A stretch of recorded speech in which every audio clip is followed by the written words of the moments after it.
Hi everyone, welcome back to Sashay Away with Barry. I am here. I'm wearing my earrings today. I told you all you're going to get a little bit of drag in every video until we're in full drag at some point along the way. But I was in full drag earlier today and I wasn't going to get back in it tonight. I went out and had a lovely dinner with my friends Will, Mikey, and Chris at Will and Mikey's apartment here in Manhattan. We had a lovely Indian dinner and then we watched Drag Race and drank a lot of wine. So I'm not drinking here tonight. I don't even have water with me. I have nothing because we're going to go through this and get to what happened on this night's episode.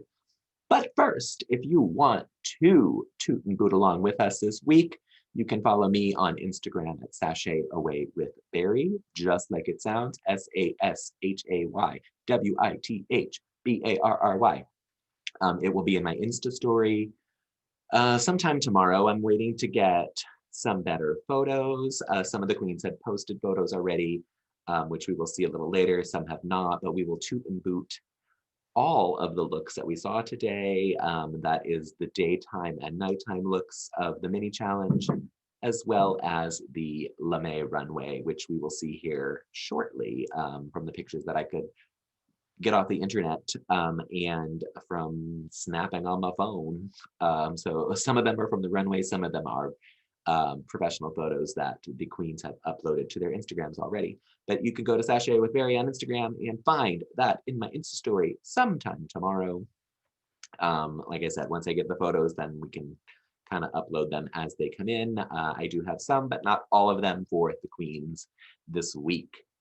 Last week, we were left on a cliffhanger that the pork chop loading dock was going to have to vote off a queen, and we get the magic lipstick right at the beginning of this episode. I didn't think it was going to, I thought it was going to be at the end of the episode.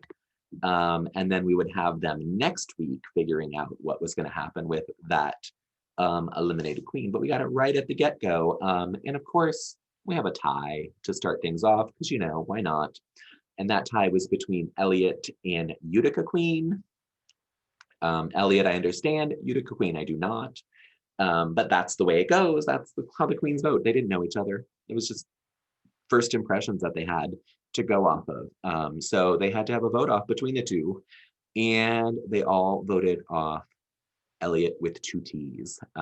Elliott got the pork chop and was asked to leave the room. But gag of all gags, she was brought back to the winner's circle. She wasn't eliminated. I didn't think they were going to be eliminated. I don't know if you did. I don't know spoilers, so I don't know if it was out there on the internet already what was going to happen, but I did not know. So I was shocked that she was brought back into the workroom with the winners and gets to perform in this week's challenges. The first was the mini challenge, and they had to do a day and night look, little runway for Michelle, Rue, and Ross Matthews. These were really cute looks. I'm not going to go through all of them. We'll go through them on the Toots and Boots more in depth. But I loved Gottmik's day look with the sky and the rainbow skirt. I thought it was really cute. I love that she did not paint her face white for this runway. I said I was going to get bored with it if she did that every week. So I appreciated that, and her makeup was, of course, flawless still. She is a makeup artist, so you should expect nothing less from that. But her outfit was super, super cute. I really liked it. She was probably my favorite day look. My favorite evening look was actually Elliott. I thought it was super elegant and a little edgy and dark and really, really cool. So she probably had my favorite evening look. I like the evening looks obviously more than the day looks. I thought Tina Burner's latex look was really good. I thought Olivia Lux did really well with both looks. I thought,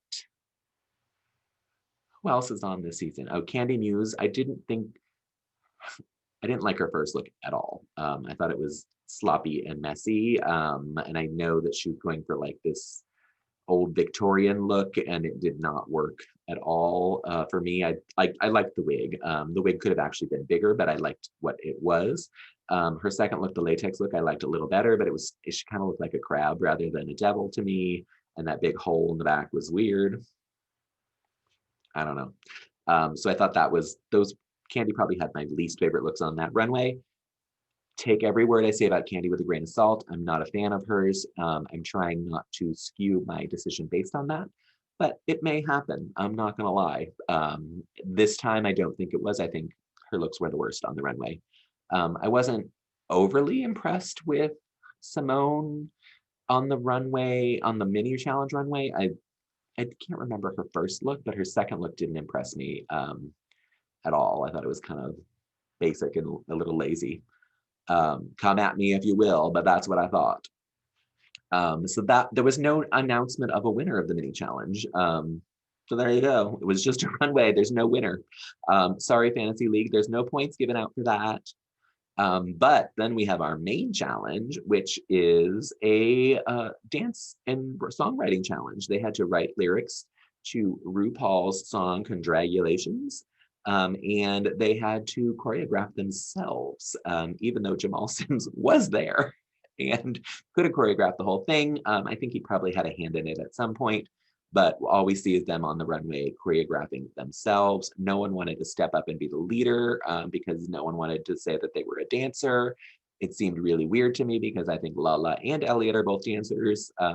Lala, I don't know that she does choreography, but she's a good dancer. So she may not be a choreographer, but she knows dance moves. Elliott, I think, is a choreographer and just didn't want to be in charge.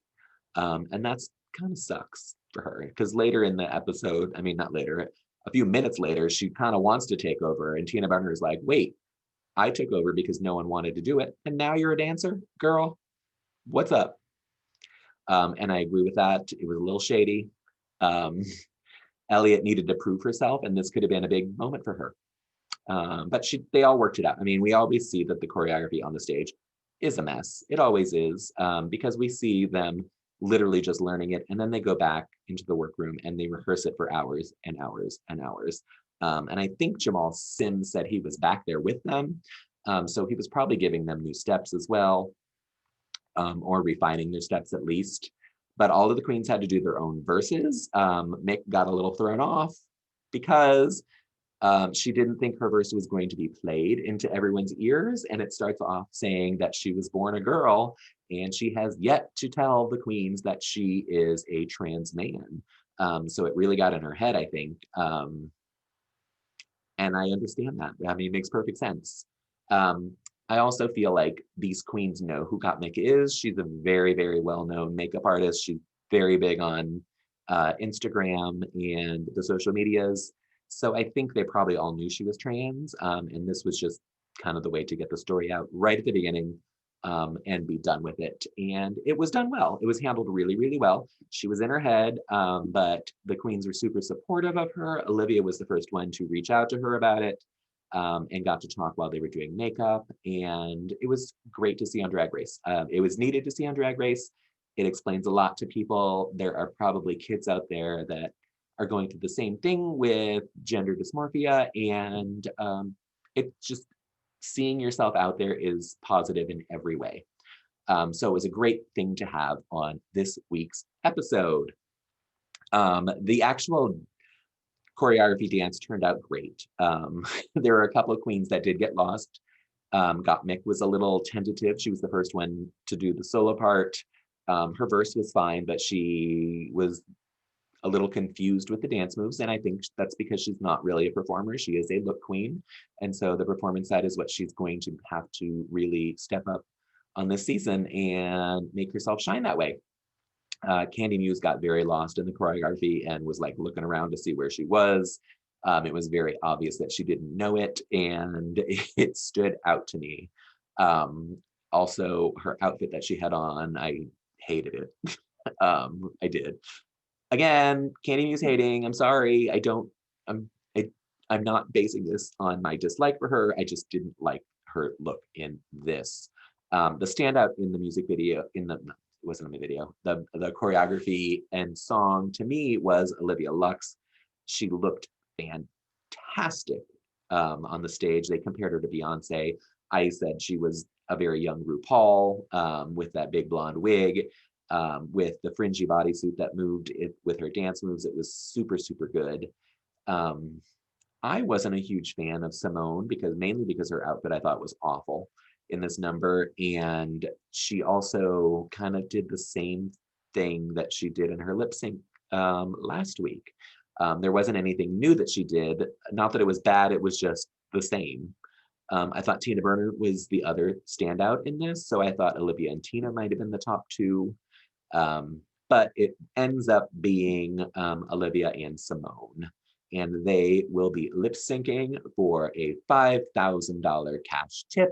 No one is going home this week. This is what everyone predicted, and turns out to be very, very true. I kind of expected it as well. I expect the same next week. No one's going to go home as well. And the same thing will play out next week the same way, with just the girls from the pork chop loading dock that are left, minus Elliott T, who has already performed and did well. I will say she did really well on the episode. So we have them lip syncing to Dua Lipa song, and I've already forgotten the name of it. It'll come to me, but it's not in my head right now, and I didn't write it down. But it is a Dua Lipa song. It is a very fun song. It is a great lip sync song. Simone has so much charisma on the stage that is what I think sells her lip sync for her. It wasn't anything spectacular. Again, it was the same lip sync she did for Janet Jackson, as well as for the next Maxi Challenge, and it was fine. It was good. Olivia messed up her hair bad. It was shaking around like that girl. I really thought I didn't like. Oh, we didn't go through the runway. We'll do that in a moment. Sorry, everyone. I didn't like Olivia's runway dress. I thought it looked really weird with the waistline.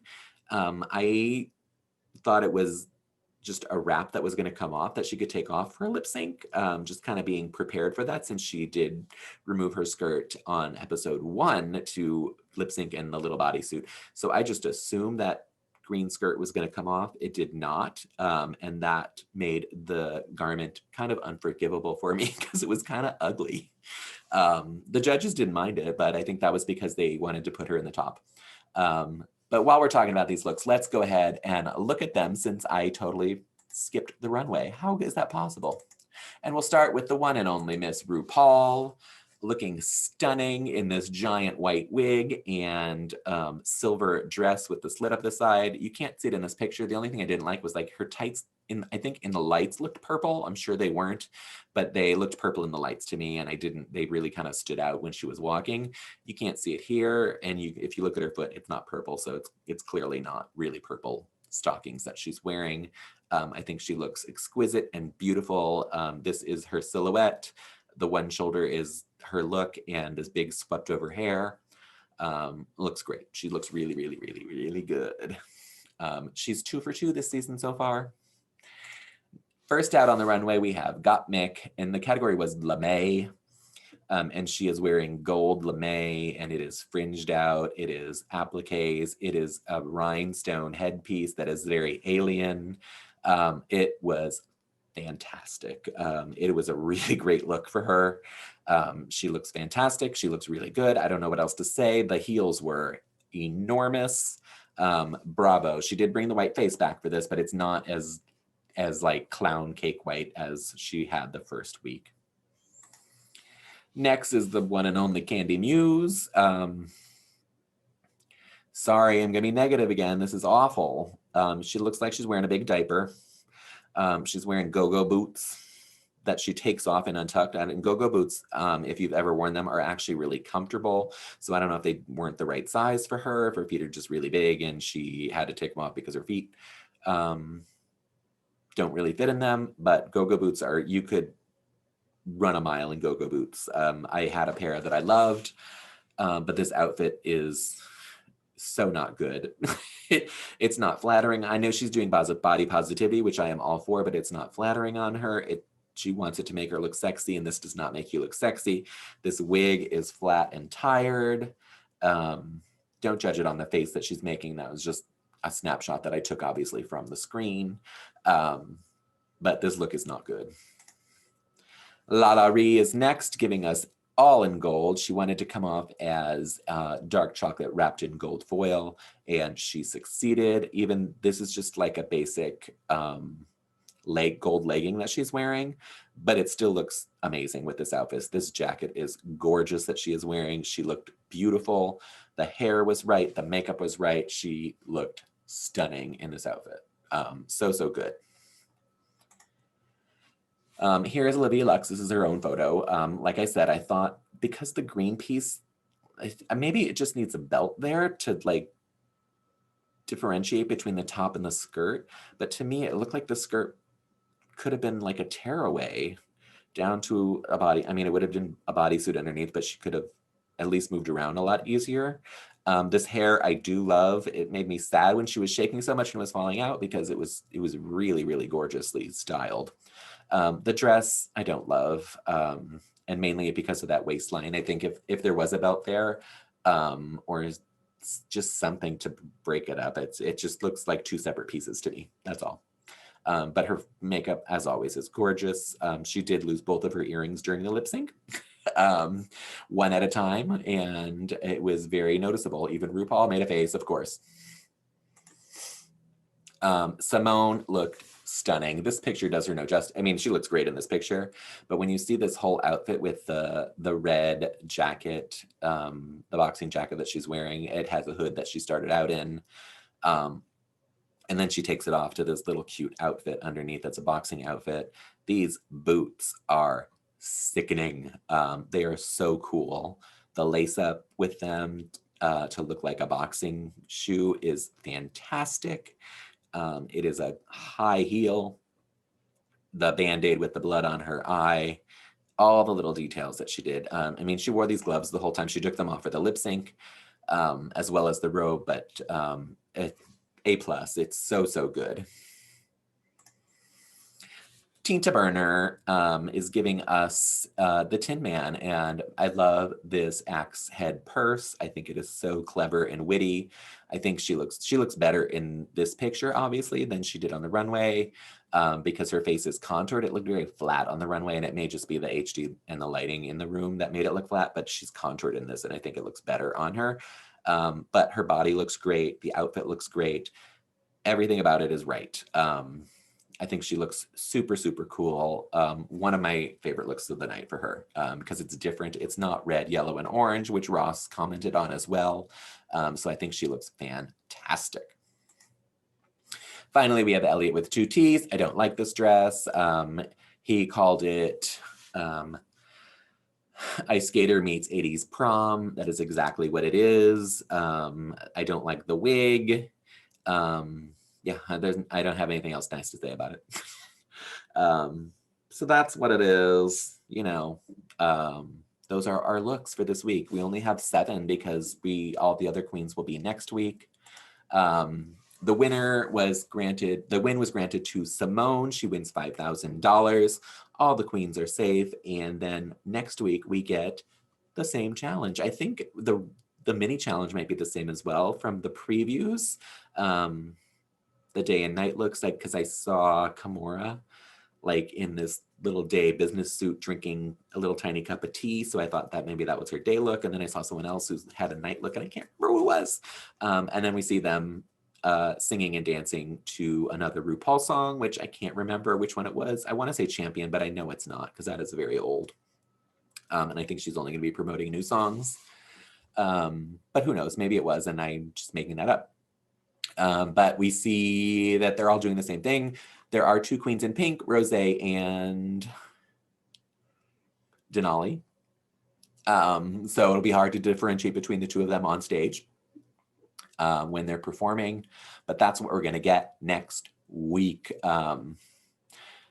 I think I'm hoping that at the end, they all go into the workroom and the other queens are waiting there, and they will be gagged when they see Elliott there. I think that will be some good drama coming our way since they all voted Elliott off. And then we will finally have our week 4 where our first queen will be eliminated. I'm speculating. I don't know. There will be eliminate next week, but I don't think there will be.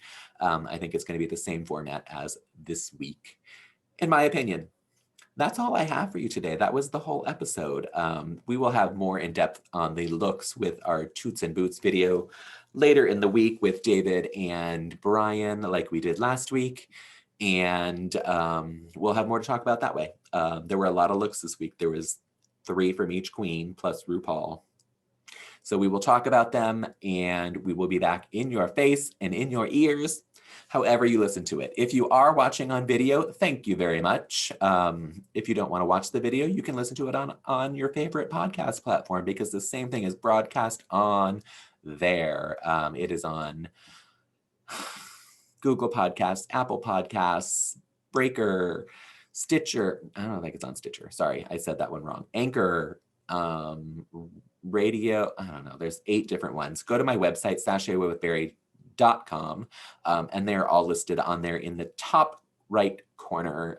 You can click on them and choose your one, or just look on the podcast platform that you use for Sashay with Berry and it come up.